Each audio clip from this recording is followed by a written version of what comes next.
Welcome to the Tinley Talks podcast, where we dive into the common legal issues facing today's community associations. Whether you're a manager, board member, or homeowner, you're sure to pick up on some nuggets of advice to help you build a successful community in this ever-evolving and changing world. Hello and welcome to Tinley Talks. I'm Ramona Acosta. And I'm Steve Tinley. And today we're talking about the board's fiduciary duty of care with Mike Graves of SCT Reserve Consultants and Conor Ross of Ross Construction Management. Mike Graves is the owner and CEO of SCT Reserve Consultants and has been doing reserve studies for over 25 years. Mike is a San Diego State alum with a bachelor's degree in economics. He attained his reserve specialist designation in 2000 and his educated business partner distinction in 2013. Both of those are from the Community Associations Institute. Mike regularly submits articles for publication, teaches on reserves, and attends functions of our local trade organizations, CAI and CACM. Conor Ross founded Ross Construction Management in 2009 and has been in construction for almost 30 years. He's a reconstruction specialist with more than 14 years of experience in homeowners association reconstruction. Conor has a verifiable track record for the successful completion from small jobs up to multi-million-dollar projects through coordinating trades, developing partnerships, and building a positive rapport with engineers, local officials, vendors, and clients while maintaining costs. In his free time, he spends it surfing or going to the beach with his daughter. Thanks for joining us, guys. Thank you. Thank you for having me. So our topic for today is the board's fiduciary duty of care. And this is one of those topics that we have a hard time getting boards to understand, sometimes getting managers to understand. And recently we had the Surfside condominium collapse in Florida. And I think we thought that this would be somewhat of a teachable moment. You know, you don't want to call a tragedy an opportunity, but it is an opportunity to talk to some of our boards and to our managers out there and really focus on this duty of care. I think we talk about fiduciary duties in this intellectual context, but really when we get down to brass tacks and what does that mean? What is the actual duty of care? So, Steve, first and foremost, is that something that you could explain to us? Happy to do it. So, duty of care. So when we have these volunteer HOA boards and we do these board trainings, we tell them, hey, you're a fiduciary, right? That's basically the highest standard under the law to care for the interests of somebody who's not yourself or something that's not yourself, right? So these board members, they're fiduciaries of the association, by extension, they're members. And when we deal with HOAs, the duty of care is kind of the one that's paramount. It's first and foremost. And that really is the duty to act on an informed basis with regard to the best interests of the association. So understanding what that means is, okay, well, duty to act, how do I act? What's the scope of how I'm supposed to act? Well, you as the board member are supposed to make sure that the association is upholding its obligations. And those obligations, especially in a condominium environment, like in the Florida tragedy, is really to maintain assets, right? To maintain the actual common area elements, the structural components of which all these different units are comprised, right? That is your duty, that's the association's duty. And fulfilling your duty of care requires you to make sure that you're making decisions on an informed basis. So whether it's reading your board packets, it's consulting with experts, right? When it's a situation involving your association's obligation to prepare a reserve funding plan, right? Or to publish a reserve study, the duty of care of a board member will require the board to engage the services of someone like yourself, Mike, to guide them through these volunteers through that process to make sure you do that exhaustive review and comply with the code. Conor, in your scenario, we have, a pipe leak situation. We need to do, a repiping project or a reconstruction project. We're board members, we're volunteers, we're supposed to be volunteers, so our duty of care requires us to make sure that we're actually going to approach this project with the skill and expertise of somebody who needs to be in that position to do that, someone such as yourself, right? It's informed decision making. That's really what the duty of care is. And it doesn't necessarily require the board to act, right? There are certain circumstances where a board says, maybe it's a legal issue, hey, Steve, or one of our attorneys, does the board have to do this? Do we have to accommodate this particular request? And we can tell the board, legally, ethically, no, you don't have to do that. You do not have to act in this case. And the reason is because of this. Right? So the duty of care is not necessarily the duty to act. It's when you are making a decision either to act or not to act, you have information that you can reasonably rely on as a board member in carrying out that duty. And that's first and foremost that duty of care. And that's, as you said, Ramona, it's an unfortunate thing that we have this Florida scenario as a teachable moment, but really a tragedy where there's probably some individuals here that really didn't understand or appreciate the extent of that duty until it was way too late.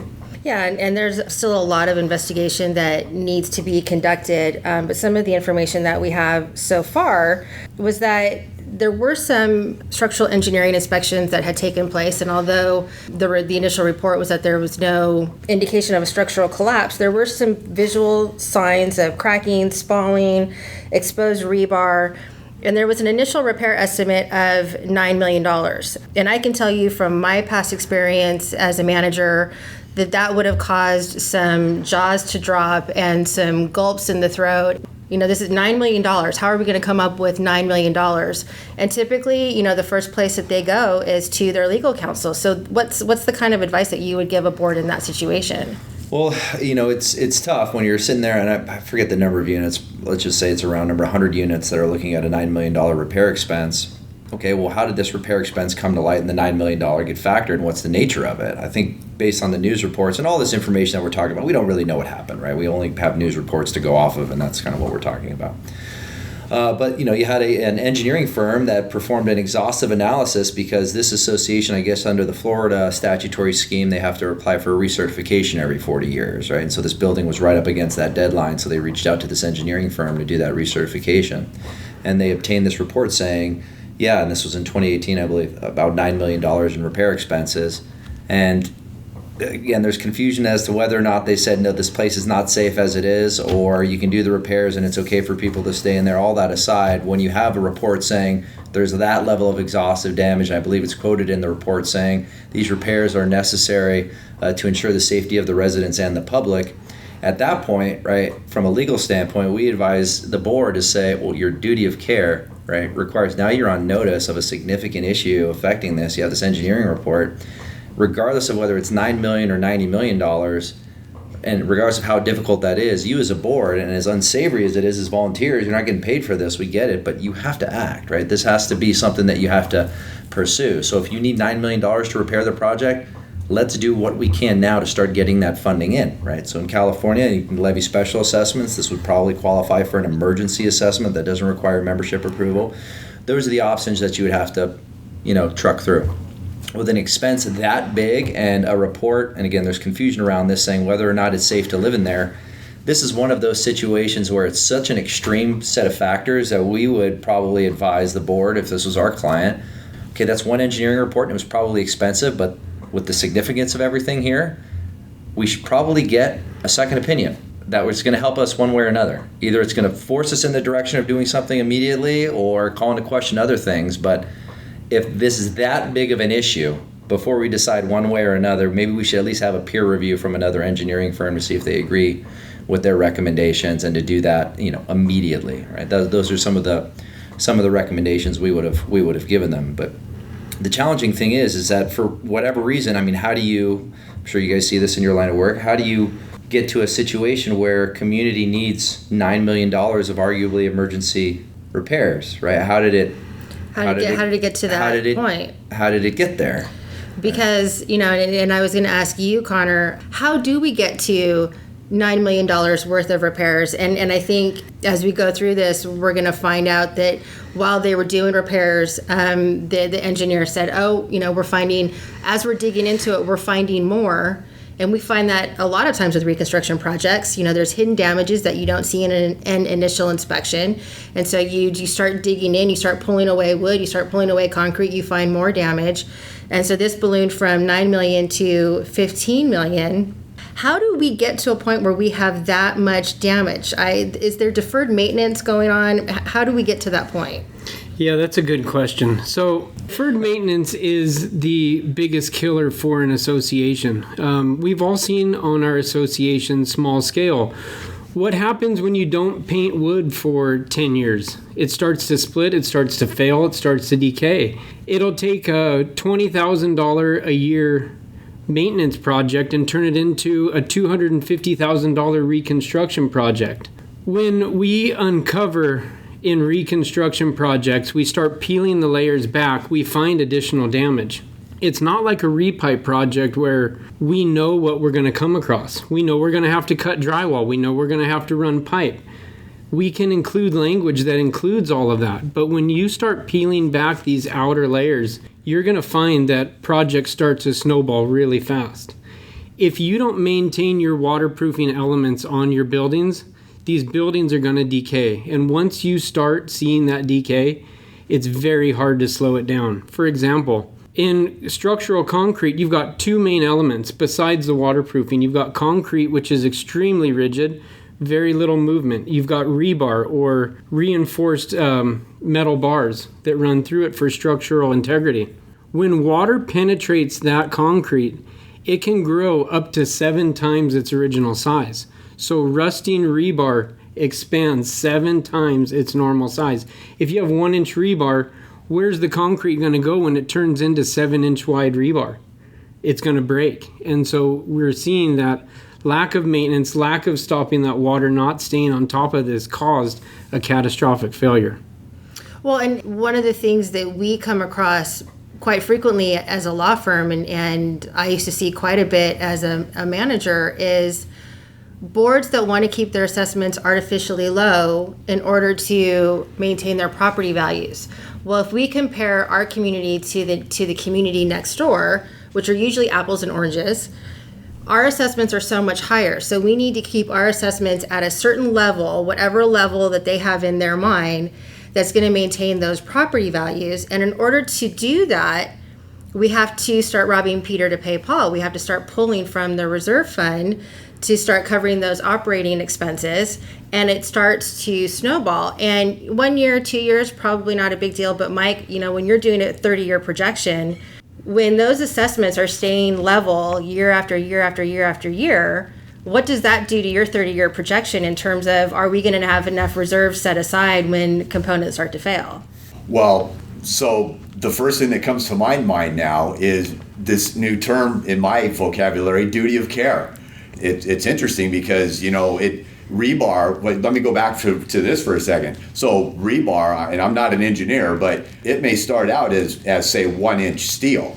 And then of course it rusts, it starts swelling. And so maybe in a year it's 2 inches, in another year it's 4, then it's 8 or 7, so it's really, there's a compounding effect going on. And that's what makes things jump. We see it with wood projects in condominiums that are about 20 years old now. They, when they were first built, the paint looks great. And then 5 years later, when you should paint wood again, well, it still looks great. Another 5 years ago, it still doesn't look bad. And now 12, 13 years out, you start painting your wood. And you wouldn't know it then, but it's already deferred and you don't even know it. So then another 5, 10 years go by, that wood that was okay is now a rotting mess inside, and you don't know it until you start prepping for paint. And now when you're just scraping paint, you got a whole bunch of wood going with it. Mm-hmm. And that's how you wind up with such compounding problems. Now, your original question, what do you do with a community, or how do we address a condo that, say, the board president brags that, well, we've kept assessments the same for 20 years, right? And in the meantime, it's all falling apart around them. Clearly the duty of care there was for the homeowners and certainly not for the community. And I think we'll see a lot more of that problem as time goes on, and the prices of homes just continues to skyrocket, possibly because there's such a shortage, so they say. And so what we wind up having to do is we wind up having to put a funding plan together when we're doing the reserve study that isn't just a nice level increase of, an inflationary 3 or 4%. Instead, what we wind up having to do is spike the increase. Maybe right now it's $50 a month per unit, as an example. But when you do the math on the annualized cost of the components, maybe it's in the reserve study, it's $100,000, but with the number of units you're only allocating $50,000. So for all these years, instead of the benefit of having compounded early, it's just like your 401k. When's the best time to start it? With your first real check, right? And instead, what do? We wait till we get into our 30s, our 40s. Oh no, now we got to put so much more in. And that's the same effect as what happens with funding for communities like that. We can usually start at 50 unless they run out of money, but we want to put a better funding plan together, something together so that they've got a plan going forward to achieve better fiscal harmony, let's say. Mm-hmm. And so at that point, it's not 50 a unit. It winds up maybe having to be 100 a unit, or maybe even if it calculates out to 100 a unit, you have to go to 150 because there's so much work that's coming up that's the only way to get ahead of it. If you wanted to avoid a special assessment, you've got to ramp up and get the money in. Right. And instead of having an inflation factor that your homeowners can rely on each year, they're going to understand, well, these assessments are going to go up 3% or 5% every year just to keep up with a normal inflation factor. Now they're jumping up significantly. And on top of that, there are unknowns in the economy that are going to impact the cost of construction. We've seen wood go up dramatically. Every time there's an oil crisis, an oil shortage, we see the cost of roofing go up, the cost of your patio furniture go up, because anything that, that's plastics, that's related, that is reliant on oils, those costs are going to go up. We've seen in California that wages are forcibly going up $1 per hour. And that doesn't sound so bad. I mean, that doesn't, $1 an hour doesn't sound bad until you talk about, your entire roofing crew or your entire paint crew, where every single one of those employees are going up $1 per hour, per man hour, right? And that's the guy making minimum wage. How about the guy making $25? Right. Well, he's getting 26 and a half. The guy making 30, 35's got to be getting 38 or 9. And on and on and on. Now an engineer who might charge $150 an hour, well, you click 175, and then the next click will be 2. Right. I mean, everything just goes up. So there are outside factors that are going to have an impact on your budget. And so even though we're doing an annual budget and you're doing a 30-year reserve funding plan, there are going to be external factors that are going to shake up that plan. So if we can at least be 90%, 95% on the way there, then we're better able to absorb those external factors, I guess is what I'm getting at. Absolutely. It's much better to start putting a little away now and just increase it gradually. Then when you have the hiccups of other greater inflationary factors or something like that, then you still, maybe your whole funding gets knocked down a little bit, but with another adjustment of a little more or a correction of a little more going in, now you're right back to where you were again. And you just keep going. Yeah, because I feel like these boards that pride themselves in not raising assessments for years at a time, I think that it becomes a self-fulfilling prophecy, right? I mean, we're going to keep assessments low because we need to keep our property values up. Meanwhile, to your point, Mike, and to Conor, there's all this deferred maintenance. The buildings are falling down around them. More and more home buyers are looking at reserves these days. They're becoming more astute. And so your property values go down, because the homeowners know, buyers know that there's going to be a special assessment around the corner. And Steve, I've seen you have this conversation with boards multiple times. Well, it's a challenge. It's, we used to give seminars pre-COVID. I would always like to joke, around the room. I'm sure you do the same thing. Who's been on the board for Steve, we've, our board's great. We haven't raised assessments in, 15 years. And you look at them and you smile, right? You don't want to be rude, but at the same time, like, God, I can't imagine what's under that community's, surface of paint and how much deferred maintenance is there. And the whole idea, and this is kind of what I think is people are really missing the mark. We need to turn this whole idea of what it means to be a successful board member on its head. Because I think way too many people think we're a successful community because our assessments are lower than the neighbors, and they've stayed that way. Like, no, your success is dependent upon how well are you maintaining the assets. I think it's really interesting what you said, Mike, when you're like, well, a lot of people, it's not as though they just want to defer the maintenance because they want to be cheap, but they look at the paint, on the fascia that they can't touch really, and they say, well, it looks good. Mm-hmm. Why would we paint it? Because that painting it, right, that surface of paint adds a waterproofing characteristic necessary to preserve that substrate, right? You're not painting just for the sake of it. Nobody's out there to waste money, but understand your job as a board member is not to pat yourself on the back because you avoided a scheduled assessment increase or because you effectively browbeat your reserve analyst into adopting a reserve funding plan that really isn't suitable for your community. It's because your community actually is maintained well, right? There hasn't been a special assessment history. Everything's in tip-top shape and there are no surprises. That's the challenge I think that we have, is to educate our boards. Your job is to maintain these assets, right? If you maintain the assets well, then you'll slow the assessment increases. But by sitting there and saying, no, we don't have the money for that, so as board members, we're just going to throw our hands, well, we don't have the money for that. I'm sorry, we can't fix our waterproofing, or we can't, do the paint project, or we don't have the money to repair all the failing plumbing infrastructure in our community, so we're just going to keep doing these repipe, on a one-off basis and pay 10x over the next 5 years than we would have doing a repiping project. You have to sit there and sometimes you pencil it out. You don't want to embarrass a board member, but it's a humbling moment when you say, well, you've spent $1.5 million over the last 2 years fixing problems that could have been avoided if you spent $1 million 5 years ago to give your community all new plumbing, right? So I think that's the opportunity that we can have from Surfside, is to really educate these boards. What's your job? What is the duty of care? To maintain assets. It's not to pat yourself on the back or to make your neighbors happy because the assessments aren't going up. The assessments are going to go up. That's just the nature of the beast. Well, and Conor, when you were speaking earlier, you were referring a lot to the waterproofing elements. And we're going to do a completely different episode that's focused on SB 326.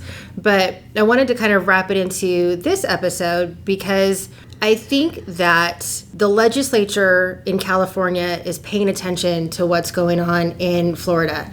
In 2015, we had the Berkeley balcony collapse. And as a result of that, we got SB 721, which focuses on the waterproofing elements of apartments. And then we got SB 326, which focuses on the waterproofing elements of condominiums. It would not surprise me if we didn't see legislation that would now pertain to inspecting some of these high-rise buildings. And in fact, LA County is focusing on a community right now in Marina del Rey that has had some of the same structural damages, or at least the signs of structural damages that the Surfside condominium had. So when we're talking about these waterproofing elements, when you go out and you do an inspection, that's different than the kind of inspection that Mike would do as a reserve analyst. Because when we were talking about SB 721 a couple of years ago, the big negotiation up in Sacramento from our industry was, well, we don't need to be included into 721. That's an apartment issue. We do reserve study inspections every 3 years. That's already part of the civil code. Conor, if you were going to go out and you were going to inspect a community like Surfside or like this one in Marina del Rey, or to do an SB 326 inspection, that's a completely different animal than what Mike is doing in terms of an inspection of the physical assets to create a financial funding plan, right? Absolutely right. So Mike's looking at the overall cost of repairing these things that have defined lifespans, right? Yes. What we would be looking at is signs of or evidence of some of these components breaking down and the resulting damage from that. The Marina del Rey building is actually interesting because likely you have structural issues at the bottom floors, whether that's in below grade or the podium level. And for the people that don't know, podium level is a very thick, high-strength concrete slab that's above typically a parking structure that then has wood framing above it. So when somebody refers to that podium level, that's the concrete base level that living quarters are on top of. But the reason why I think that everything's starting from there is if you watch all these videos, if you read the news articles, people are reporting stucco cracks halfway up the building. Well, why does stucco crack? It'll crack because the sections are too large and cementitious items will crack at some point, or it'll crack because there's differential settlement. So one part of the building is moving at a different rate than another. So you'll see that on higher levels because of those lower areas. So we would take all of that in to help us move down to the base problem. We wouldn't just stop at the stucco cracking and say, oh, we figured it out, the stucco's cracking. No, we've got a much larger underlying problem. And yeah, I would not be surprised if these podium levels or below grade areas have to be inspected a bit more thoroughly, especially because of these two high profile cases. Okay, so I'm a community manager and I do 2 walkthroughs a month as part of my management agreement. One of those is focused on violations, one of those is focused on landscape and anything else that I see while I'm on site. I'm certainly not a contractor. I don't have a contractor's license. I don't have an engineering license, but I'm out there and I'm doing my job. And the expectation is, well, manager, you're here. You're accountable to manage this association. So what am I looking for? And when do I know that I need to call somebody like you? When do I raise the red flag? Like what you hear so far? Make sure to subscribe to the Tinley Talks podcast at tinleylaw.com and never miss an episode. This podcast is made possible by listeners like you. Thank you for your support. Now let's get back to the show. That's a very hard question to answer. Hairline cracks in what we call slab on grade building. We mostly in our area, we are called slab on grade. That is concrete on top of the ground. Because we are also built on highly expansive soils, the buildings are constantly moving and they're constantly moving at different rates. So we can expect to find stucco cracks to a certain degree on every building we look at. But we have hairline cracks and then we have, oh my gosh, cracks. If you're seeing hairline cracks at the corner of garage doors or radiating from the front door, the top right or left corner, probably not that big of a deal. Don't hold me to that. But if you're seeing something you can fit a quarter in, you can fit a finger in, that's the sign of a massive problem.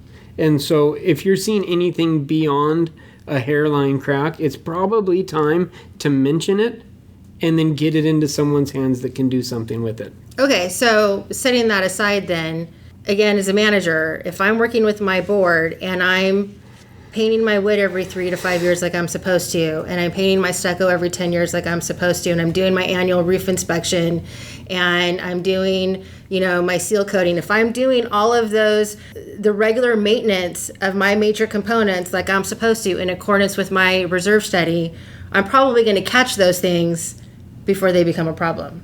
Maybe, maybe not.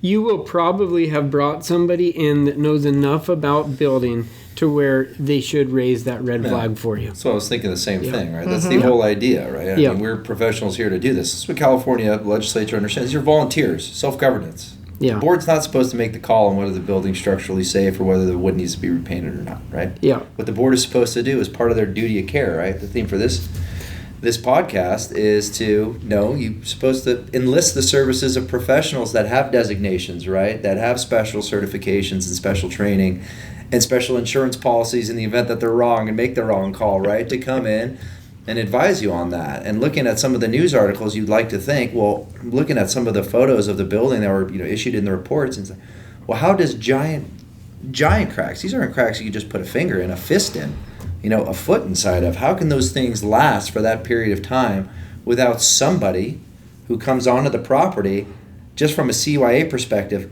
hey, that's a problem. You guys need to do something about that, right? We don't know. But that's kind of the bigger concern. But I'm sure you used to see that all the time, Ramona, in your management life. Well, and that's why I wanted to get to that point, is that, I don't have a contractor's license, and I'm certainly not an engineer or an architect. So for me, if I'm bringing my roofer on annually to do the annual roof inspection, or if I'm bringing the paint and stucco guys in every 10 years to paint that stucco, I'm anticipating that if there is a bigger problem, that they're going to say, hey, Ramona, we found this. Here's some photos. We need to get in front of the board because there's another issue here. And, and you may want to have an engineer come look at this. You might need to have a construction manager come look at this. But I'm looking to my contractors to tell me that. But they're not going to tell me that unless they're on property, and they're not on property unless I'm following my reserve study. Yeah. Well, and so to that end, an on-site reserve study is every 3 year per code. And so what we do, something that just kind of a standard procedure for us, is whenever we're doing an on-site reserve study, we reach out to management or to the manager, and then we invite that person and or any board members that have any interest.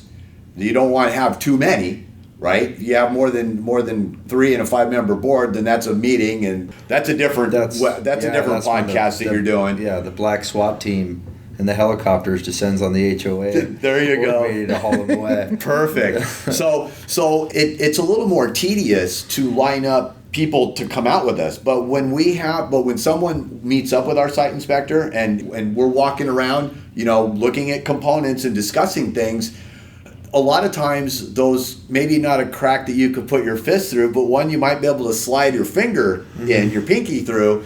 Be like, people will say, well, gosh, I walk this every month with our manager. Well, we never saw that. And you get to where you don't see things. I mean, it's not, I guess you can't say it's out of sight, out of mind, but but it's just a thing that you just see something every day, you don't think about it. It starts out like that, and it grows a little bit bigger. It's like I still don't see it. But then you only go on site every 3 years, and we'll typically point things out. Now we're not engineers, we're not contractors, we're reserve people.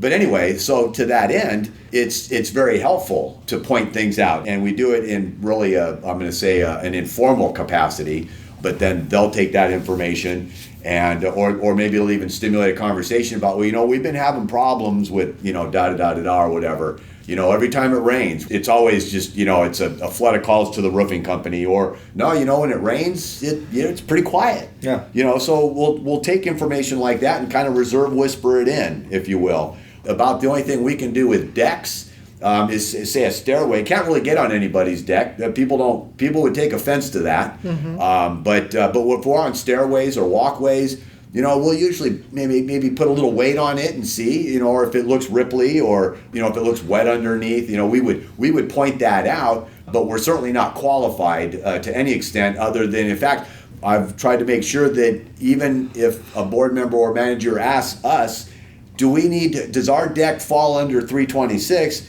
I'm throwing business your way. I'm suggesting they get a legal opinion, because it seems kind of clear, but yet when you get into the real nuances of it, it's completely not clear. Yeah. And so to that end, that. I mean, at least that board is asking the question, right? Which is another component of duty of care, and this has been cited in different cases, right? To make reasonable inquiries, ask questions, right? Is board, is that a problem? Well, nobody's said it's a problem. Well, have you asked anybody? Right? If it's a problem, well, the manager hasn't said anything. Well, you're the fiduciary of this association. That person's your agent, right? So if you're having a reserve study, ask why we do that, right? Exactly. Ask what that's about. When it comes down to the numbers, ask those questions, right? And don't be afraid of the answers. Well, you can make decisions as a board member and fulfill your duty of care based upon the answers that are given to reasonable inquiries that you make. If you're not asking the questions, you're not honoring your job, right, as a board member. And I think a lot of managers, especially those that are newer to the industry, and it's exhaustive, right? In California, oh my gosh, I got these policy statements, I got these budgetary, I got these mailers I got to send out, then I've got to do this insurance review, I've got to do, the reserve analyst, and they look at all these different boxes that just need to be checked. Oh, I filled that action item, so that's well, why? Why is that box there? What's the rationale behind that? Why do you perform a reserve study? Right? What is there? What does this tell you? What doesn't it tell you? Do you read the actual limitations of it? This is based on a visual analysis, right, of the major components. It doesn't talk about structural elements or things along those lines. SB 326, I'm thinking about it now, Ramona. Would that have even been wrapped in under this, right? Because it deals with wood supporting components. Yeah, it only deals with wood. So if you're dealing with a high rise, or you're dealing with tuck under parking or underground parking, and you're seeing structural supports that are made of concrete and rebar, SB 326 doesn't touch that. Yeah, it doesn't. It's not wood. For those listening, right, SB 326, a new bill that was passed requiring these inspections of elevated elements that deals with, in response to the Berkeley balcony collapse, where there was wood that failed, right? Wood, the waterproofing associated with wood. In Florida, it wasn't wood that failed, it was concrete and rebar that failed. So even if there was that type of inspection, it wouldn't have triggered anything like this. There wouldn't have been any red flags. Yeah. And to that point, Steve, I think, you and I have talked about this many times. There was such an outcry about SB 721 and SB 326, and this is going to be so expensive for associations, and it's going to be hard for our communities to comply, and our associations don't have the money for this. And I think when you and I sat down and talked about it and talked to the other attorneys in our firm, we looked at it and said, you know what? This is a good thing, because why do these associations not have the money to take care of this? Because they've been deferring maintenance. Because they've been keeping their assessments artificially low. Or they've been trying to say, no, it's the homeowner's obligation to maintain the structural integrity of the balcony, so which is just illogical for obvious reasons. Well, or maybe it wasn't built right to begin with. Yeah, there is some of that. Whatever the reason is, and there is that too. But it's just, again, it just comes back to, and now it's, you're going to have a very powerful example. So, well, why are we doing this? Why are we asking these questions? Why are assessments going up? Because we need to maintain the building. Well, why does it cost so much? Well, because we don't want to be surfside. Kind of a unfortunate reference to it, but that's, I think, kind of brings it home. Why are we paying for this stuff? Well, and that was the thing, right? Because with the Berkeley balcony collapse, there were 6 college-age students that died, another 7 that were injured. In Florida, we don't even have all of the numbers yet. People are losing lives Boards have a fiduciary duty of care. They have a duty to properly assess. They have a duty to properly reserve. They have a duty to maintain those assets. And when they fail to do so, the lawsuits start flying. And we saw that with Berkeley, there were several multi-million-dollar settlements. Some of it was related to defect, but some of it was related to the landlord's failure to maintain and to their failure to properly respond to the reports of a maintenance issue. In Florida, there's already 5 lawsuits that have been filed. In California, in our annual budget package, we have a deferred maintenance disclosure where the boards have to notify the members of the deferred maintenance. We also have an assessment and reserve funding disclosure where we have to provide that membership with notification of any anticipated special assessments. But it's only for the first year. Right. Which is a good start. Well, no, but if you look at if I looked up the code on this, and I'm glad that we have an attorney here, because on that anticipated special assessment, it's for the special assessment over the 30 years to maintain that component. So if we've been falling behind year after year after year after year, and we're providing these disclosures to the membership, Stephen. Yeah. I mean, where does that put the board from a liability standpoint? Well, it puts the board, I mean, in reality, it's a sad thing because the board now, they're not upholding their duty. They're misrepresenting things because they don't want an assessment increase, or a lot of times they're just too apathetic and they don't care and they don't want to be bothered with having to, do the work of being on a board. And I understand that. It's thankless work. But, okay, now the board potentially has a claim against it for negligence. So what does that mean? Okay, a homeowner then sues the board.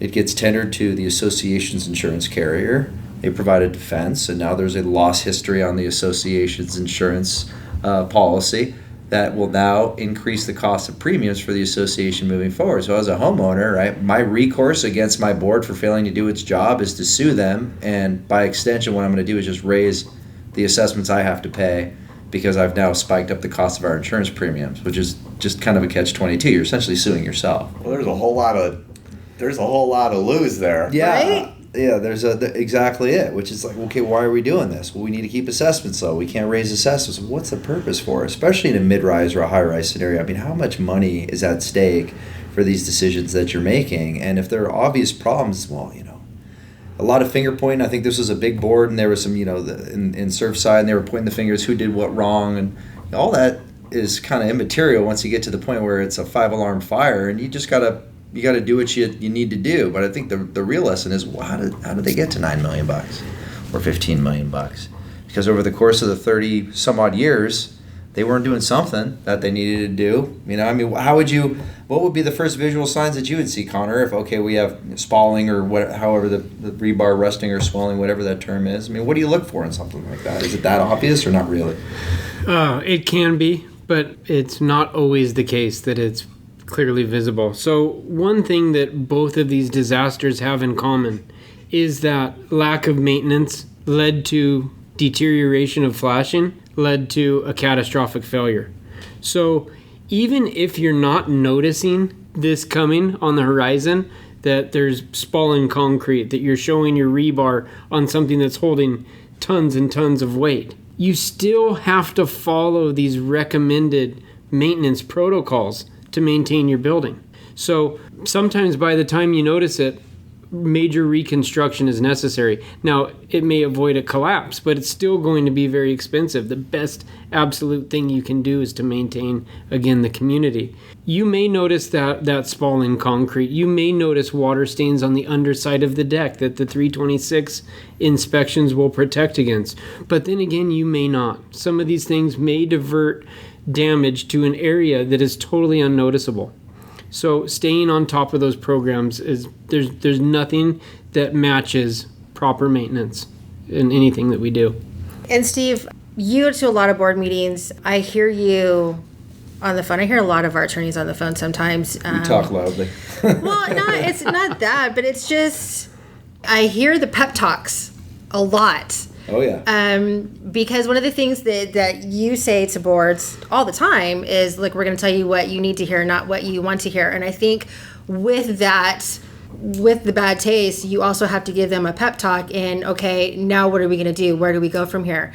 One of the things that I read about the Surfside board is after the 2018 engineering report, and after repairs started going underway or started being done, there was infighting amongst the board members themselves, and they all just quit. And so suddenly now you have a corporation without a board with $9 million of repairs that need to be done. So how do we get them there? You know, they've already dug themselves into a hole. We got to get them out of it. How do you really encourage them to see it through? Because they do have that duty of care. They have been put on notice. It's now they're under obligation to get the association out of the mess. Yeah, it's a challenge. We've had example. Me personally working with Conor. I mean, it's a lot of times. I think we worked on a couple communities together where there was a community-wide repiping project with a pretty large bill, right? And the concern is, okay, well, the board, God, how are we going to present this to the membership for a special assessment? There's no way they're going to vote for this. It's so much money. They're going to come out with the proverbial pitchforks, right? It's going to be, we'll have the attorney there. You could be the firing squad. Yeah, don't worry about it. We'll take the flak. It's no big deal. But in reality, I think people will support what they feel like they have a hand in creating. So if you approach your membership and your board and say, this is a bad thing. This is a bad thing. We can complain about the decisions that were made or weren't made in the past, but this is where we are now. We all live here. We're all invested in this, right? Some of us, I think there was terrible, one homeowner, I believe, in Surfside just finished paying off her mortgage like a week before the thing collapsed. We all have an invested stake here. This is the problem that's facing all of our investment. These are our options, right? These are our options. This is the report that's here. These are our options. What's there? Present it. Have the professionals there. This is what legal is recommending, right? This is who the engineers that we brought in are recommending. These are the things. And I've seen you do this. You do it very effectively at meetings, Conor. So now we have option A, B, and C. And you lay out those things and trust that your membership is going to be mature, right, and sober enough to look at the thing and say, well, okay, well, in that case, we've got to do this, and I'll make plans for it. It's unfortunate, but I appreciate the fact that this information was communicated to me in an open way, asking for my support, rather than trying to hide things and what's going on. Oh, we can't let them see what the cost is because then they'll be blaming the board. At that point, you just need to come clean, right? This is what's going on with the community. Whatever decisions were made regarding piping in the past, here we are right now. We've got failing plumbing. It's going to cost X to fix it. These are the benefits. We can take out a loan. We can prove a special assessment. We have the attorney here to help explain the legalities of that. What do you as a membership want to do? What are your questions? Let's answer all those right now so that before we go out to the membership for a vote or before we seek their approval or their endorsement of something, they're fully aware of what's going on and they feel like they've been able to guide the decision making in some respect. I think a lot of the challenges that boards make in these difficult decisions are compounded by the fact that they kind of keep the membership at arm's length, right, and only let them know what they think they need to know, and then at the end just sign it. Oh, you just need to sign it and don't worry about it. Right? It doesn't work that way, right? At least that's been my experience. You have similar experience to that, Conor? Yeah. The more information that you can come out with, the more involved you can get the community, the greater your chance of success. I think that the most successful town hall meeting / voting processes we've had are the ones where we're able to have a board member introduce the people that are there, talk about why we're here, right? We're here because of X, Y, and Z. We've brought in these people. Here's who they are. Here's the process in which they were brought in. From there, your experts take over. They talk about the problem. You bring in somebody to discuss the financials because you're less likely to have board members run off if a professional is there to talk about the numbers, to show all of the bridges that you crossed to get to that point. And it really should be a victory lap. If these people have done in their volunteer work a lot of work over the course of sometimes years to get to that point. So it really, like I said, should be a victory lap for them. You've gotten to the point where we've dotted every I and crossed every T, and here's where we are. So not hiding anything is critical, coming forward with everything, and community involvement. Without community involvement, even with the other bridges crossed, you're still not going to find success. Yeah. So Steve, clarify something for me, because when we started the podcast and we talked about Surfside and the $80,000 special assessment, one of the things that you mentioned was, well, this is an emergency. We could probably, in California, that's something that we could probably pass as an emergency assessment without going to a membership vote. But you're also talking now about a town hall style meeting where we have a large repipe or a large reconstruction project, and we have to go out to the membership to vote for the special assessment. And it really boils down to whether or not it's an emergency and whether or not it's unforeseen. So when we're talking about reconstruction as a result of deferred maintenance, where is that line for where we can call it an emergency and when we need to get membership vote? Today's episode is brought to you by Altera Assessment Recovery. Altera provides comprehensive attorney-supervised assessment collection services to community associations throughout California. Trust us with your collection needs. We'll get the job done right, and as quickly and efficiently as possible. Altera Assessment Recovery. We're the collection team you've been looking for. Yeah, we're running low on time here. Tough one. because to my mind, and again, I'm not an attorney, but to my mind, we know there's deferred maintenance. We've been filling out this annual disclosure.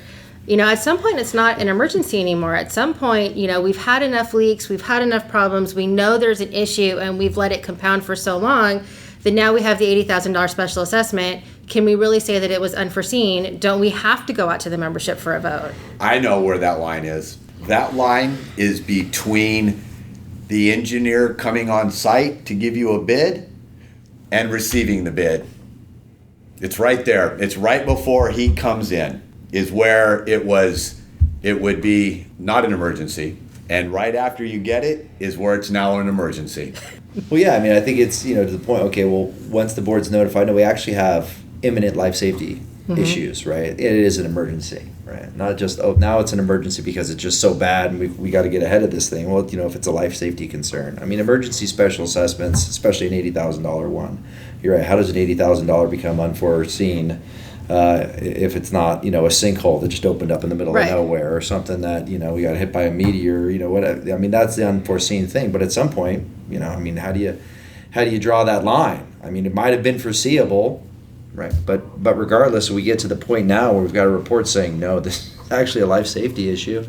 Yeah, we should have dealt with it before, but now it really has risen to the level of an emergency, and we have to pull the trigger in that regard. So they need to talk to their legal counsel, and they really have to have an analysis done of the situation and using their experts and using the experts. I as a lawyer, I can't advise you what's a life safety condition or not. Right? An engineer could do that. Right, but I could tell you what your legal obligations are in response to the information that an engineer has given you regarding the condition of your building.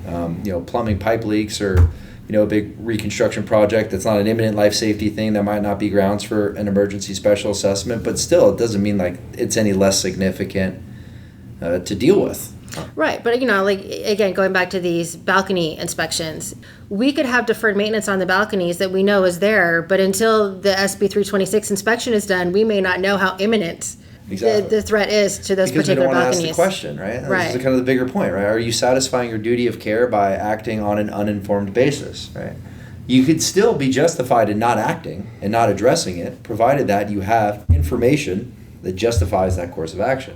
The information that justifies that course of action can't be, well, I just kept my head in the sand, right? That's what happened in the Palm Springs case, right, where the court said we can't incentivize directors to be willfully ignorant. And that's why I think this is a wake-up call. it's a tragedy, but it is a teachable moment, because now you can just say, well, Surfside, this is why we do this. Mm-hmm. This is why the situation, these are why the experts are here. I think for the boards too, humble themselves. The pep talks that you brought up, Ramona, sometimes boards say, well, I got to, face the community and they're going to want me to have answers to all these questions as a board member. Sometimes we have to say, wait a second, what's your job as a board member? Your job is it's not reasonable for you to know how every facet of the construction or the building's put together from an engineering standpoint. If I'm a member and I'm in the audience, I don't, especially because now I'm, versed in this field, I don't want a board president or a vice president or whomever up there saying, I know everything, don't worry about it, I have it all under control. I want someone who's saying, I'm a volunteer, and I recognize the seriousness and severity of what I do and the decisions I make affecting everybody. And because of that, I have this beautiful cadre of experts here. They're going to tell us what they think we should do about it, right? That, to me, is a board member that's really satisfying their duty of care.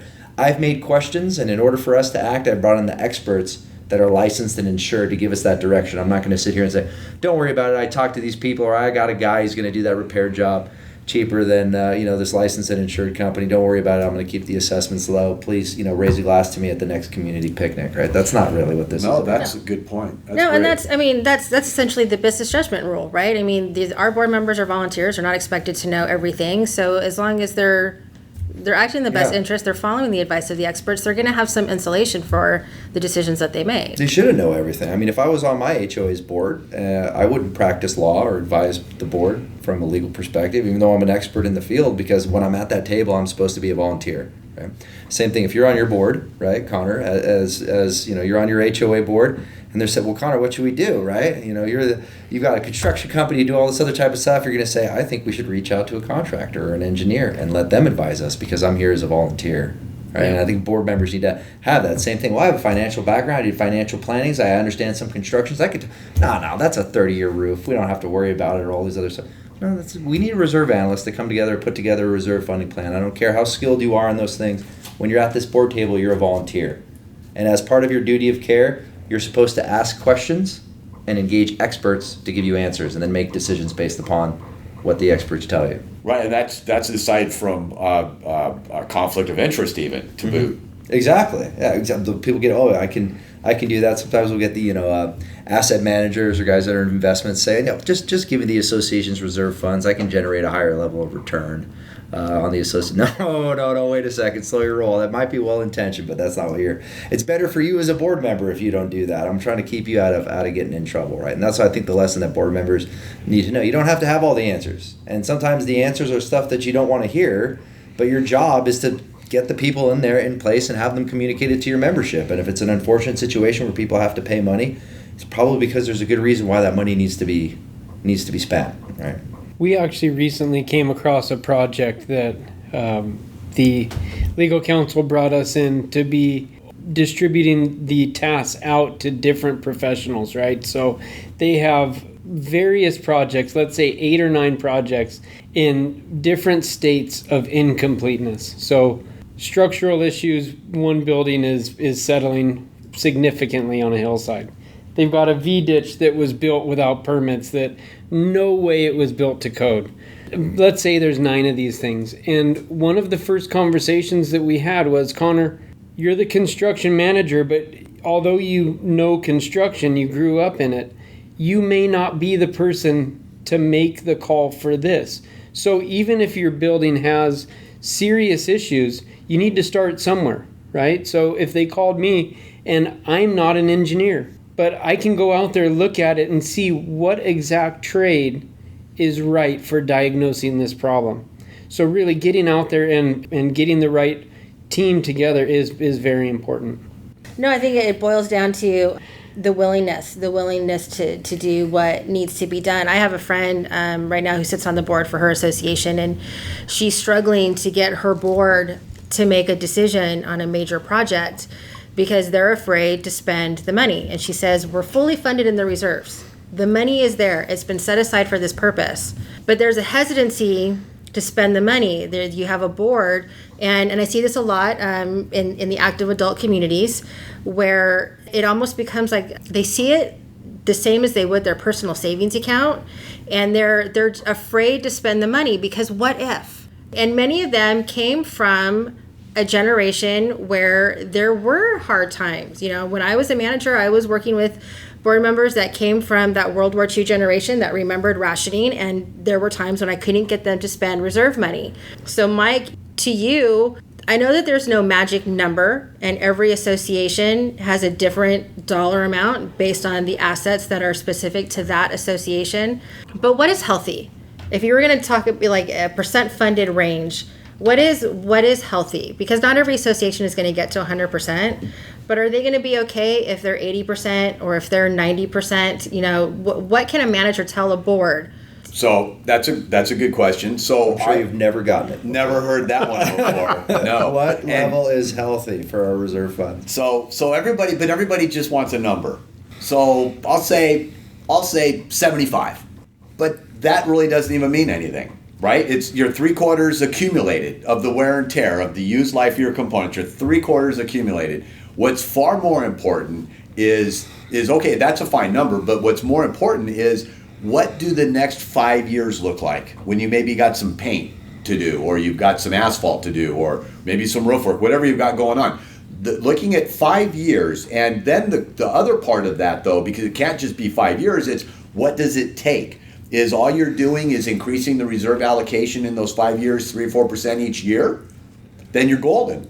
Then 75 is great, and frankly, you're probably solid even at a lower percentage, possibly.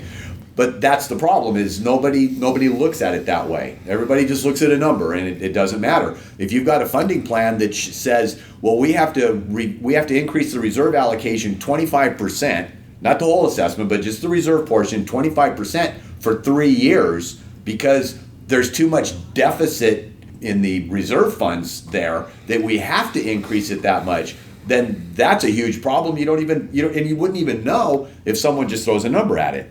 But if again it's only a small increase or next to no increase, then and you still maintain a good level, then that's great.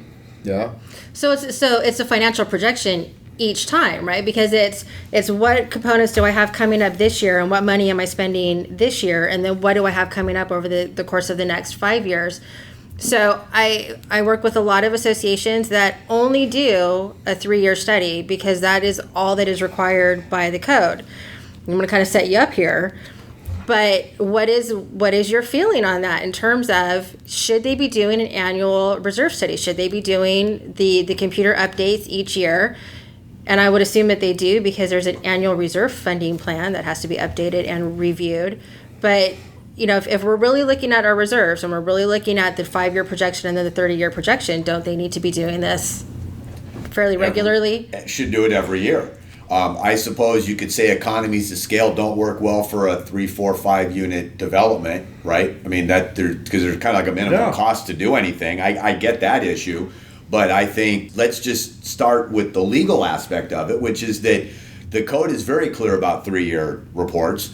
It is very gray, and it really doesn't speak much at all to financial updates. It does say in there that along with your annual disclosures, you're supposed to send out, there's reserve information that goes out.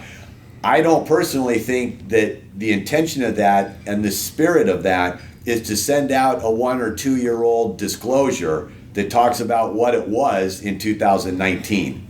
The monthly assessment was $500 in 2019. Well, we're at 2022 now, and maybe the assessment said it was $500. Now it's $650. Well, so someone takes a pen, scratches that out, and puts $650 in there, but you've got a funding plan and a bunch of things that are also out of date. So I do believe, and most of our clients do financial updates in between. I would say it's going to be primarily a lack of perceived value in a reserve study that would have somebody not doing them annually, primarily for that reason. Or it could be ignorance is bliss. But I would say that, and particularly if a lot of expenses going on, if you're a little bit older community and you've got the market running up high, it would seem ripe for a lawsuit there too. Yeah. Someone buys in and they say, well, I didn't know there was going to be a special assessment. I didn't realize everything was that old, because they're working off of old information maybe. Yeah, the disclosure was, misrepresented in some respect. It wound up becoming misrepresented because they just found out they have to repipe. Mm-hmm. And we put that in the reserve study or something like that. Mm-hmm. So that would certainly very much so skew it. Now, the other thing you mentioned about older folks and not wanting to spend reserve funds, I get that. We run into that a lot. And a lot of people think, well, if we spend all of our reserve funds, then our percent funded is going to be lower. But that's actually incorrect also. If you've got a roof expense component that has a 0 remaining life or a 1 year remaining life, mm-hmm. and let's just say it's $300,000, and so you've been setting aside $10,000 a year to get to that magical 30-year number where now you're spending it, your 100% funded value is $300,000. The next year that you've done that roof work, your 100% funded value is $10,000, mm-hmm. not $300,000. So you're $300,000 less cash, but you're also $290,000 less 100% funded. Right, you reset back to zero. It's even. You could have significantly less money in the bank the following year, but be at the same percent funded level, or potentially even a greater percent funded level, right? Exactly. Because you repaired the component that you were supposed to. You spent the money that you were supposed to spend. Right. It's like reconciling. It's almost like reconciling your checkbook. Yeah. Right. Gosh, look at that. I got a whole lot of money in there. Well, yeah, but you didn't make a note that you've made a couple of mortgage payments and whatever else, so you really don't have what you think you have. So on a duty of care issue, we're hesitant to spend the money that's been set aside for us to spend right now. Correct. Well, okay. And again, why are you hesitant to spend them? Well, what if we don't have money? We have to increase assessments. increasing assessments or not increasing is not your job. Your job is to maintain assets. This money's been set aside for you to replace or repair this major component. Right. That's what you have to do. I really like, listen, what you had to say, because I mean, we get this question a lot, is, what's the percent funded that we need to be at? And I think a lot of times board members, this may sound cynical, they just want to be like, why? We're in excess of 75%, so we're doing a good job, and we get the Board Member of the Year award, and isn't that fantastic? Sometimes I try to explain it in my layman's terms. Well, it depends. If you're 50% funded and your only major component is some common area landscaping that you're set aside, if there's a shortfall there, it's not like you're going to burn your membership. But if you're a high rise, right, and you're 50% funded, right, then they could be catastrophic in the event of a shortfall, right? You find out your chiller isn't $300,000; it's $600,000 because you forgot to add the crane in or the helicopter that's going to drop it off. Right? The economies are different, but now I think the best answer is when I get it again. What's the level of healthy reserves? Whatever level your reserve analyst thinks is healthy. Well, that's what I was going to ask you. Is right? how really often what it should be. Yeah, I mean, how often do you get to come to a board meeting and talk to the board about your reserve study?